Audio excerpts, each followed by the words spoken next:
La troisième étape chirurgicale va consister à la mise en place dans cette phalloplastie qui est devenue fonctionnelle, la mise en place d'une prothèse pour rendre cette phalloplastie érectile. Alors je tiens quand même à souligner que cette étape n'est pas forcément obligatoire. Certaines personnes ne vont pas souhaiter avoir de prothèse pour plusieurs raisons. Certains parce qu'ils arrivent avec un préservatif ou d'autres moyens à avoir une sexualité par pénétration et ne vont pas souhaiter avoir une prothèse parce qu'ils savent qu'il y a un certain nombre de complications, qu'elles sont parfois fragiles, qu'il faut réopérer régulièrement pour changer ces prothèses. Donc certains ne vont pas choisir cette troisième étape pour cette raison-là, ou alors la choisir de façon limitée, c'est-à-dire certains vont dire moi je ne veux que des prothèses testiculaires pour avoir un volume au niveau du périnée, avoir un scrotum rempli, sans prothèse dans la phalloplastie. Je dirais que c'est pas très fréquent, mais peut-être 10 à 15% des gens ne vont pas souhaiter cette pose de prothèse pénienne dans la phalloplastie, soit parce que donc ils arrivent à avoir une sexualité pénétrante autrement, soit parfois même parce qu'il n'y a pas de souhait de sexualité pénétrante et que les gens s'équilibrent très bien avec d'autres modes de sexualité. Parlons des cas où les gens veulent une prothèse pénienne aussi. À ce moment-là, on va faire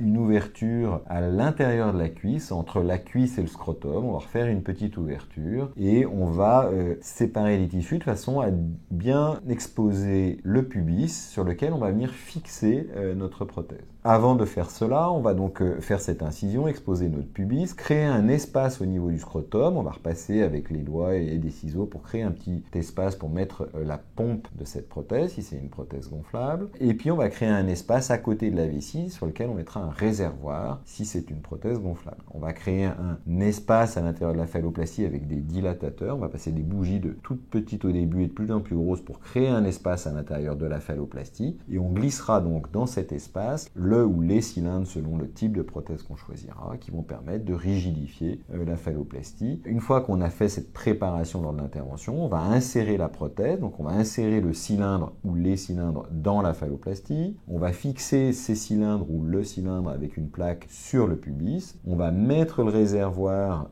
à côté de la vessie et on va mettre la pompe dans le scrotum. Ces différents éléments vont être connectés entre eux avec des petits connecteurs qui permettent de connecter les tuyaux entre eux et on va refermer la cicatrice. Donc ça, c'est surtout si on choisit une prothèse gonflable. C'est des gens qui n'ont pas le souhait d'avoir une prothèse gonflable, qui veulent une prothèse semi-rigide. On aura simplement à insérer le cylindre semi-rigide dans la phalloplastie et à le fixer au niveau du pubis. Et puis très souvent, une fois qu'on a fait cette étape, on va pouvoir mettre une prothèse testiculaire de l'autre côté de la pompe. Donc on a d'un côté du scrotum la pompe qui fait office de testicule et de l'autre côté, on va refaire une petite incision et insérer une prothèse dans l'autre hémiscrotum, dans l'autre moitié du scrotum, pour pouvoir avoir un scrotum avec d'un côté une prothèse testiculaire et de l'autre une pompe qui créera le volume suffisant pour donner un aspect de scrotum bien rempli. Dans le cas où c'est une prothèse semi-rigide, on mettra une prothèse testiculaire de chaque côté.